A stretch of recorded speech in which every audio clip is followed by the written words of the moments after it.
And welcome here to TalkFCB, and welcome back to the channel this evening, guys, as we are going to be taking a close look at the game between Barça and Celta Vigo. There was a brilliant crowd inside of the Camp Nou tonight, plenty of spectators to enjoy what we hoped would be a convincing performance. But it wasn't. It just simply wasn't there tonight. In the first half, there were promising signs. In the first half, for me, we should have scored more goals than we did. But what was that second half? There were so many scares in there, real big moments for Celta that could have ended this game in a very different way. What a performance in the end from Stegen. He's won us this game, and we are going to be talking all about the big questions that there still are of Xavi and his team. So come on, and let's do it. Because to be perfectly honest with you guys, the question started even before this game kicked off. Because when we saw Xavi's starting lineup, we were a little bit puzzled. You can see right here, on paper, it was a surprise start for Ferran Torres on the left wing. There was also a little bit of a reshuffle in midfield there, because interestingly, it was Gavi on the left side of midfield. Pedri tonight was on the right, and I think Gavi played with a lot more freedom out in that left side. But what about that defence? You've got Balde playing at right back, Jordi Alba back in at left back, and then Marcos Alonso as a centre-back alongside Gerard Piqué. Eric Garcia was on the bench tonight, and of course Ter Stegen, match-winning performance from him in goal. But already, that back line, it's not really inspiring confidence in anyone, but it was a good start. There is no getting away from that, guys. We started this game with a lot better energy, with a lot more intensity about our play. There was a good early cross, good early ball in from Jordi Alba. Ferran Torres there finding himself in a very good position inside of the box, but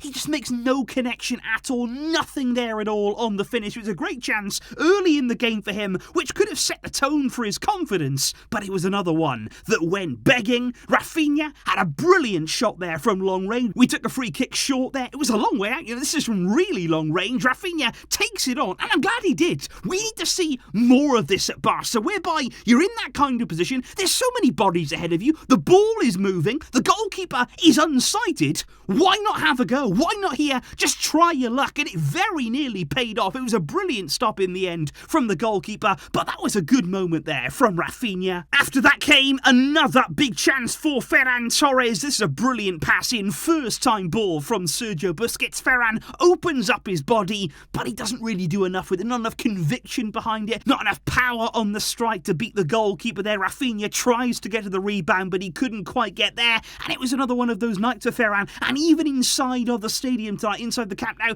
there was frustration from the fans towards Ferran Torres. There was whistles, there were a few boos as well when he came off. Things for him right now are not going well at all. He can't catch a break or score a goal. But this is the big moment here. This was the decisive moment in that first half for Barca, just inside the 20th minute mark there. There was a ball in behind towards the way of Gavi, and it looked initially like he might be offside, as though he might have strayed off, because he was in behind Celta before you could know it. But it was a really clever run, because he actually comes back onside, then runs in behind. Really good stuff from Gavi. He accelerates into the space, cuts it back then into the area, looking for a runner. Celta Vigo make a big mess of it. They really do. The clearance here, it doesn't go well for them, but it sits up perfectly. And once again, guys, it's Pedri arriving into that area. We saw it against Inter. He had a good goal, disallowed, of course, wrongly disallowed, but it was Pedri here arriving again into that space, right place, right time, and he gets a simple finish for his efforts. There was another bright moment, though, from Sergio Busquets, and a little pass there in the final third, releasing Barca and really cutting open Celta Vigo. This time, it's Jordi Alba who's in behind. You did have a few brighter moments in that first half, but you can see right here, square the ball. It's as simple as that. You're in this position, Rafinha is across the goal, it's a simple finish for him. Play that easy pass. Don't be selfish in this area. But Jordi Alba, he goes for goal from there, and if you go for goal, you have to score. If you're not going to pass it, you've got to make sure you score. At minimum, hit the target, but he doesn't do any of that there. Barca staying within just a goal in this game ahead of Celta, but we should have got another one, or we should have at least had an opportunity to add another one in that first half. Because what about this decision right here, guys? And I still don't understand this now, because yes, Rafinha here, he's squaring up the Xavi Galan. Quite clearly, there is contact. Now, the referee says here that Rafinha has dived. How has he dived? There is clear and obvious contact. Now, you could say, yes, that Rafinha, he's a bit dramatic about it. He does go over, and, obviously there's a roll at the end of it, and that's never ideal. But maybe it almost feels right now, if you're Barca, that you need to sell it, that you need to really make sure that it's an obvious penalty and that it looks an obvious penalty to get the decision. But that was waved away. Clear contact brought down. No penalty, though, for Barca. But I did think in that first half, if I had to pinpoint one particular player, you had to look at Gavi. It was a really energetic display from him. There was more space for him in this one, as opposed to what we saw against Inter. And like I say, on that left side of midfield, he did seem to have more freedom. He did seem to enjoy himself a little bit more in that area. And it's going to be interesting to see now how Xavi does explore these two. Where is best to use each of them in the field? How do you get the best out of both of them in that same midfield? But in the first half from Barca, it was good. It was promising, and I didn't really see what was coming in that second, because the second half started as basically Celta meant to go on, and it was a nightmare start for Barca, because you can see here Celta have a massive chance in the game. They came out of the blocks really, really quickly. They've got a great chance in front of goal here, and I thought that was a goal. I thought from there, you got a great chance. It's going to really, really trouble us, but luckily, they do not connect with the finish. They fluff their lines in front of goal, and then for me, there was an even bigger scare, because actually there was a ball, high ball there, plenty of players inside of the area. Ter Stegen, he's trying to punch it clear. He's trying to get that ball away from his box. He actually goes up there. He gets to it, but he seems to land quite awkwardly and sort of stretches back when he was doing that there. And as a result of that play, you see him go down. He's holding his lower back. He's struggling with it there. He gets the physios on. He has treatment on it. Even after that, then he was still massaging it himself. He didn't look at all comfortable. And I was really, really worried about Ter Stegen, because Celta kept on coming. There was a shot from a tight angle that forced Ter Stegen straight back into action. He had no time to be injured. He had no time here to actually recover from that problem. Celta were on him straight away, and it's a brilliant block here, a combination of Piqué and Alonso to keep Celta at bay. Xavi made a few changes, though, on the 60th minute mark there, bringing on a few fresh faces. Ansu Fati coming on for Ferran. Like I say, a bit of a hostile reception from the Camp Nou. Frankie was on for Pedri in midfield. He returned there from his injury, and Ousmane Dembele coming on the right-hand side for Rafinha, who, again, it didn't quite fall for. Quite frustrated, probably, he would have been to come off and not really left his mark on the game. Celta then had a goal disallowed. Ter Stegen beaten there almost from a tight angle. They head it in from close range, but later we find out that it was all offside anyway, so everything that followed was basically pointless. But Celta thought they'd got their equalising goal. Barca still with those warning signs blaring for us. And what about this here?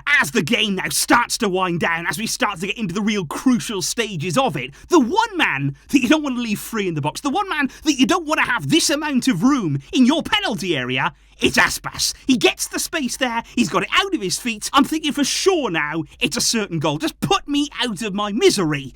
But Ter Stegen, he stands up. What a stop that is. That is an absolutely phenomenal save from him. A match-winning one again from our goalkeeper. And that's what we needed tonight. We were relying on him over and over and over again in that second half. And as much as I'm proud of Ter Stegen, as much as I'm thinking, okay, this is another match-winning performance, we can't allow this to happen. We cannot concede this amount of chances. And you look at our defence, the way we ended the game. Roberto comes on at right back for Alejandro Balde, who was playing out of position. You've got Eric Garcia, who came on for Alba. Then Alonso shifts to left back. And we started the game and ended it in two completely different ways. It's very much a case right now of having to survive in games. That is what we're doing. We are finding a way at the back with all of our injury problems to get through it. But Celta still very nearly scored. They cannoned one off the crossbar in the final seconds of the game. Eric Garcia made a brilliant block. Again, there's questions of offside. And then with one of the very last kicks of the match, the former Barcelona player, of course, Carlos Perez, with a half volley that Ter Stegen is managing to just tip over the bar.